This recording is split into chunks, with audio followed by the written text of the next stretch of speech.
Careblazers, welcome to today's show. I am honored to introduce you to Andrea, one of our most amazing care course members, one of the most creative care course members. She's always got so many ideas for so many other Careblazers. We love having you in the program, Andrea. And I'm so glad you're here today because we are going to be talking about how Andrea went from not knowing how to get her mom to shower to a surprising and unique way that now her mom showers willingly. So we're going to get into all of that. But before we do, Andrea, will you take a moment to introduce yourself and tell us who you care for? I'm Andrea. I live in Huntington Beach, California. I care for my elderly mom and dad. Dad's 88, mom's 86. I moved in May last year, sold my house, moved in to help them out. That was the goal. No expectation, no perceived end game. I wanted to help them out. And that's where I've been for the last year. And it's been hilarious, challenging. Hilarious and challenging. That's a good way to put it. Does your mom and dad both have dementia or just your mom? They both do at varying levels, not mirroring. Take us back to the challenging, how things were and how challenging they were trying to get your mom to shower. She refused to shower. She didn't want to shower. And she had told me that it was because of the bathtub she couldn't climb over, right? Remember that? Yeah. Had the bathroom completely done and we got a walk-in shower. That yeah, was you got one of those really fancy ones, right? That you walk right in. She's never used it because she didn't like it and it didn't work for her. She uses my dad's shower, which is an old school, it's walk-in. I was at my wit's end. I didn't know what else to try to get her to shower other than trying to force her. Yeah. So talk to us about what you did try that didn't work. I tried presenting it that you're going to go to sing tomorrow and you might want to shower up and wash your hair. How long would she go without a shower approximately? 10 days, not 10 very days. long. So 10 days without a shower, and then trying to get her to shower up till that point was a lot of trying to convince her because she had an event or something to go to. Convince her because she had an event or something to go to. My last ditch effort I thought I had was saying, Mom, you stink. How did she respond to that? You stink. It struck her that, wow, I do? Yeah, you do. How about if we go shower? And that might have worked, but she wasn't still truly into it. Fast forward to the one day I talked to, we had a session and you had told me another way to get her to shower, maybe go get a pedicure and a manicure and go get your nails done so you can show it off. And I sat there with you and I'm like, no way, that is not going to happen. I know my mom, Dr. Natali, she is not going to get her nails colored. However, I was determined that day to go home and my mom was going to take a shower. That's where my determination was. That's where my heart was. During that time from when we had our session to when I got home, the caregiver gave her a manicure, put color on her nails, and was able to get her into the shower. My mom took a shower, and when I got home from work, she had these beautiful colored nails. And I know it was my determination in my heart. And the carrot I was going to dangle in front of her is no sweets, no TV until you shower. I remember in the live Q&A, you're like, can I just refuse to give her everything she wants to try to get her in the shower? And I'm like, well, you could, but.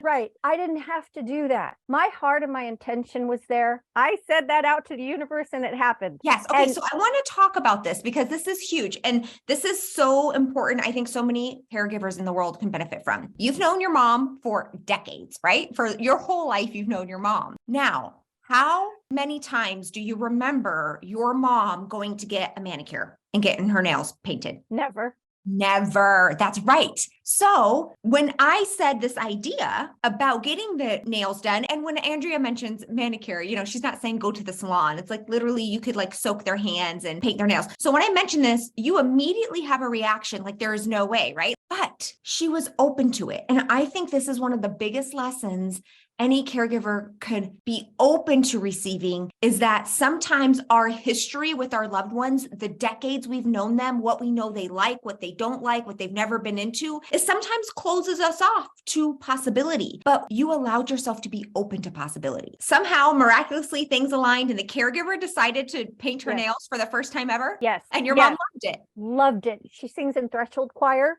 for VITAS. She couldn't wait to go and show her ladies, her friends, her nails.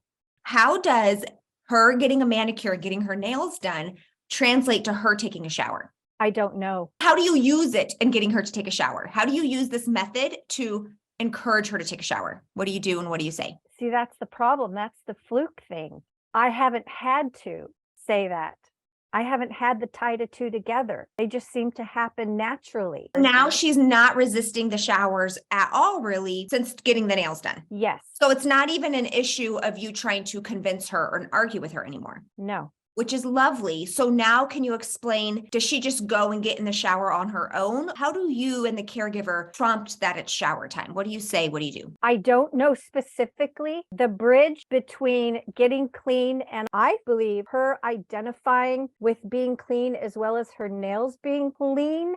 It's not such a trying effort for her to go take a shower. How many months or years did the shower issue seem to be such a struggle before this kind of all clicked? A year. Okay, so it was about a year, 12 months, where pretty much only every 10 days she would take a shower. And even then, it was really difficult to get her to do so. Yes. And now, how often is she taking a shower? Once a week. Once a week. So you went from every 7 days to every 10 days. I'm really curious in terms of on the days that she's taking a shower, what are you and the caregiver saying or doing to prompt her to go? Maybe it's our attitude. Maybe it's how we approach it. Yes. Maybe it's a shift within ourselves, coming from a warmer, kinder, gentler, not needing to say, Mom, you stink. What I want to point out is that it's not like she's taking a shower every single day. She's taking a shower once a week instead of once every 10 days. But the big win here is it's not such a battle. There's not so much resistance during that one time a week. It's like, here we go. This is just what we do now. Absolutely. It's sort of a flow of joy and not such a burden, not such a tense moment. Yeah. And talk to us about now on a daily basis or, on a regular basis, how does your mom interact with her nails? What does she do? Does she talk about this? She looks at them. I come home and she'll hold them up and she'll show me the color. When I get color on my nails, she'll go, look at your nails. And then she'll put hers up with such joy and pride. Dr. Natali, that would never happen. And here we are. Here we are. But it happened because you were open to this idea. And it's such an important lesson for everybody. And I know nobody knows your loved one better than you. You know your loved one the best. And while that's a strength, on the opposite side of the coin, it can also be a weakness when you know for sure your loved one just would not go for something. I love this. I think it's such a valuable lesson for everybody. This is fantastic. Now, I also want to talk about this idea because that's a creative idea. And before we move on, I know there are caregivers right now watching and listening and thinking, my loved one would never go for a manicure. He's been working on the farm his whole life. The trick is not the manicure. The trick is not the finger polish. It's going to be individual for each individual. The trick is being open and creative to a whole realm of possibilities that maybe you've never considered. Anything that you immediately kind of poo-poo or that would never work, maybe let it just ponder. We never know what's going to be that thing that's all of a sudden, who would have ever thought your mom, your whole life never had her fingernails painted. And now she's so happy to show them off and shower time is not a big deal anymore. It's part of this hygiene practice she has. So don't be discouraged if you're listening to this and you're thinking, oh, well, my loved one hasn't showered in 3 months. He'll never go for fingernail polish. It's it's okay. There's something for you too. That's just something you and I came up with in discussion, together that day. But it doesn't mean that's the specific approach or the specific way to get your loved one in the shower. You just have to be open to possibility. Don't close yourself off because you think you know what they'll like and what you don't like. So I love that. I want to also share this story I remember you talking about in terms of you were trying to get help into the home and you were really nervous about your parents being agreeable and accepting of getting help into the home. And I remember you talking to me about this and being really oh my gosh, how do I introduce them? What do I do? Can you share this story? Yes, it was last year during the holidays. And rather than saying, this is a caregiving person that we're looking to introduce into the house, here they are, I introduced and I caught her out on the curb and I said, this is what we're going to do. You're a friend of mine and you're going to give me decorating ideas for the holidays. Go with it. I was specific and I was vague. And she came in and I said, Mom and Dad, here's my friend so-and-so, and she's going to give me us decorating ideas for the house. Holidays are coming up. And it enabled us to go from room to room and really break down, here is the bathroom, here's everything that goes on, and wouldn't lights be cute over here? It was a really good disguise. And I thought that on the way home from work, and I wanted to be as honest as I could. At the same time, not go, here's another caregiving person we're going to interview. We ended up sitting around the house, chit-chatting after we did the walkthrough. It was beautiful. It was beautiful. And was this going to be the first time they were going to have a helper come in the home? No, probably the third or the fourth or the fifth. And what happened to the previous caregivers into the home? They didn't work out. The company that we hired them through, they ended up stealing from us, stealing money and checks and medications. Oh, no. Yeah. We have a lot of different varied experiences with caregiving companies. Okay, but this is really important. I didn't know that about you. I'm doing a series in May on like traits of amazing, successful careblazers. And I think you just hit on one that actually isn't a video at all. And it's that you stay open to possibilities and modes of help, even when similar modes of help did not work out in the past. So previous people maybe stole or didn't do things. You didn't swear off all helpers. I imagine you've probably made some changes into how you work with helpers now. Yes, we've made some changes and I didn't give up. It's hard and it's frustrating and time consuming and exhausting and all of those words you want to use. I took a little break, started with a new company, and it's not easy. Caregiving is hard. Right. So if this was about the third, fourth, or fifth time that they had help in the home, why did you feel you had to come up with some sort of really clever, genius disguise to get this person in the home? Were they resistant to the previous helpers coming in the home? They have always been resistant every time. Okay. And my mom, no, I don't want any help. And I thought, let's present it a different way. Let's present it a gentler way. This is my friend. So my mom and my dad could get to know them from a different perspective. I tried something different. Rather than trying to get them on board and be like, we need the help. This person needs to come in. This was just a friend. It sounds like it was a lovely first visit. You guys sat around and chatted and it was lovely. Yeah. And then, so how did it work when she came back for the second time? My mom and dad were more welcome to her because they kind of recognized her. And when I said, oh, this is so-and-so, she was, gave us decorating ideas and she's going to help us out a little bit more. It was a smoother transition. I love that. I love that. Yeah. I mean, it makes life easier for them and for you. Yeah. Now, one of the things I notice when we are in live Q&As or when we're in support groups, you always come up with so many creative ideas. How do you do this? There's caregivers right now who are going to be watching this as we're talking, and they might think, well, that's a genius idea to say they were decorating chips. We get to walk through every room in the house and show her. Like, what would you say to them when they're trying to think of creative ways? Keep it light. Keep it fun. Yes. Step outside of what you think or what you've read should be normal and do a little shift and come up with something a little creative. It's either going to work or it's not going to work. And the only way I know that it's going to work or not work is to give it a try. And we found a thing that didn't quite work 2 days ago.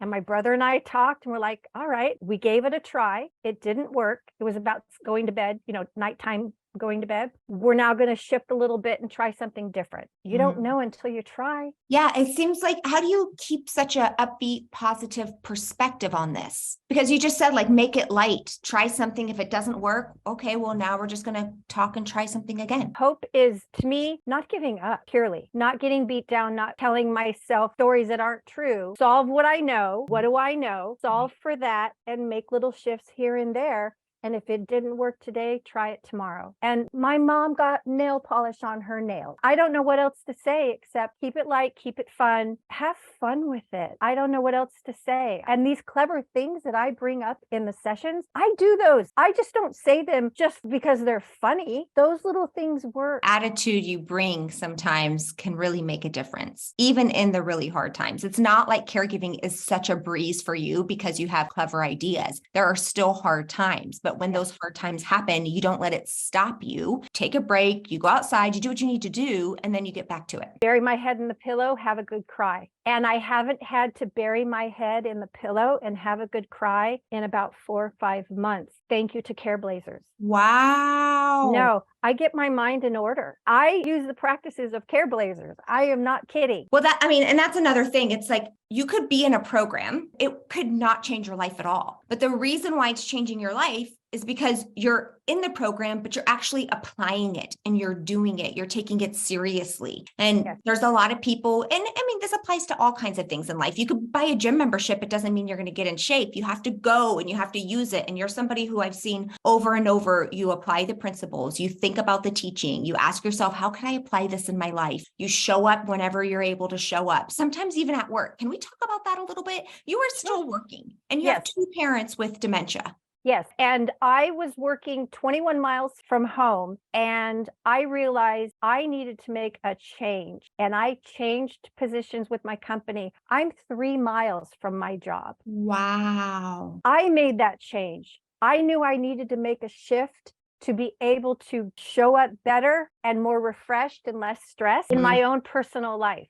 I'm Yeah. 3 miles from my job. That's amazing. I made a huge shift in my life because I wanted to. Yes. And I imagine it wasn't like there was a job opening that said 3 miles away from your house, you can apply for this job. It sounds like you went and you actually initiated that. I did. I had been researching and I knew what I needed to do. I knew the type of job I needed to have, something a little slower paced and not as stressed out. And I needed something closer to home. I got it. I know it seems simple. I think what I want to say is don't be afraid to make shifts in your life that's going to work for yourself, because that's the goal you want to put in place in order to have your life work better with my parents. I'm telling you this. I know I needed to make a change and a shift. I did it, and it has worked out so much better for me and my parents. No, I love it. I mean, I was just saying, like, you are still working and you're doing this. And so I didn't know that story about you initiating a transfer to be closer. I think that's powerful as well. And it's this idea of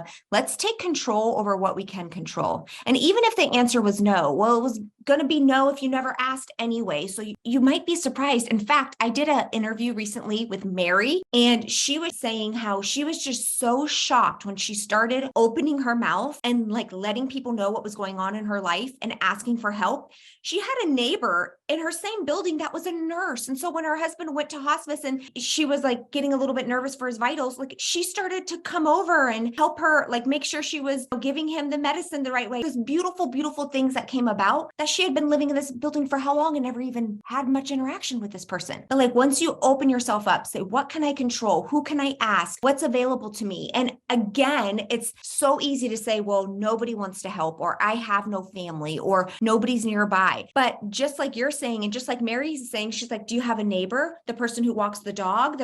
She's like, I just started opening myself up to anything and everything. It was surrounded with so much hope by the end. I'm finding that sharing whatever you'd like to share with person at the market or someone that you work with, I'm finding more commonalities with other people who have, I took care of my grandmother for 6 years. We went to the nail salon the other day. We went to the nail salon. You and your mom?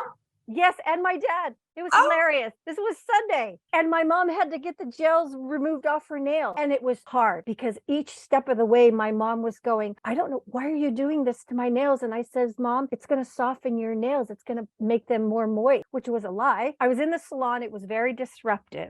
And the salon owner said, she gave me a big hug. She says, I took care of my grandmother. I understand. You're doing so great. This was a stranger. Wow. Don't be afraid to allow someone else to connect with you and give you some encouragement, because chances are they might understand. Yes, I love that. Now, are you taking your mom to the salon to get her nails done, or is it a little bit of mix of both? I always thought you were doing this at home. We were doing it at home. And on Sunday, I decided, after I got a massage, we're going to go to the salon. And my mom said, no, I'm not sure. And I said, well, Dad wants to get a mani-pedi. I piled them up in the car. We went to the salon. I called ahead, let him know we were coming. That was the first time I got my mom into a salon. It's never happened. Wow. I went for it, Dr. Natali. I went for it. And what do you think it was that got her to go? Just her excitement of these nails? The excitement of her nails and me keeping a cool, calm head and realizing that at any moment she could absolutely go into vapor lock.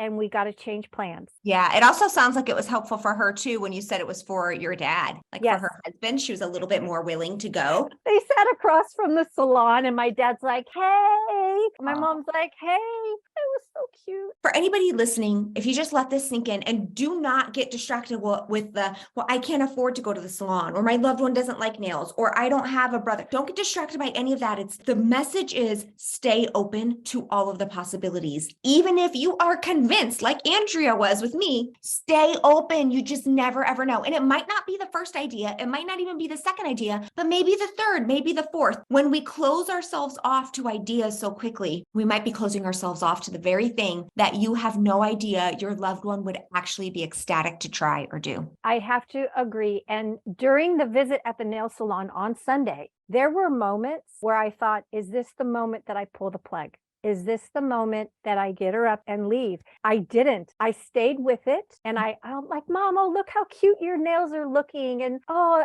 is the water warm? There were probably 6 different little times that I could have backed out and gone, we're going home. I just stayed with it until the next one and the next one. And like I said, I was ready to go, it's okay, Mom, we'll go home. I was ready to do that. So I had that plan in the back of my head. So how did you work through your anxiety though? I imagine there would be people having anxiety, like, oh, she seems to be having trouble, or maybe she's getting a little disruptive to the salon. Like, how did you work through that? I was sitting behind the chair, the big chair at the salon, crying. It's in my head in my hands, going, this is hard. You got this. And I tried sitting behind my mom. She couldn't see me, but I could reach my hand around and touch her arm. That's how I got through it on Sunday. So you let it be hard, but you also talked yourself through it. Like, this is hard, but I can do this. I did. This is amazing. Will you take them back to the salon? Of course. Why not? All right. This is lovely. Okay. Andrea, any final words that you would give to a caregiver out there who's going to stumble upon this video, really struggling, just trying to get their loved one to do something, to shower, get out of the house, whatever it is? Like, what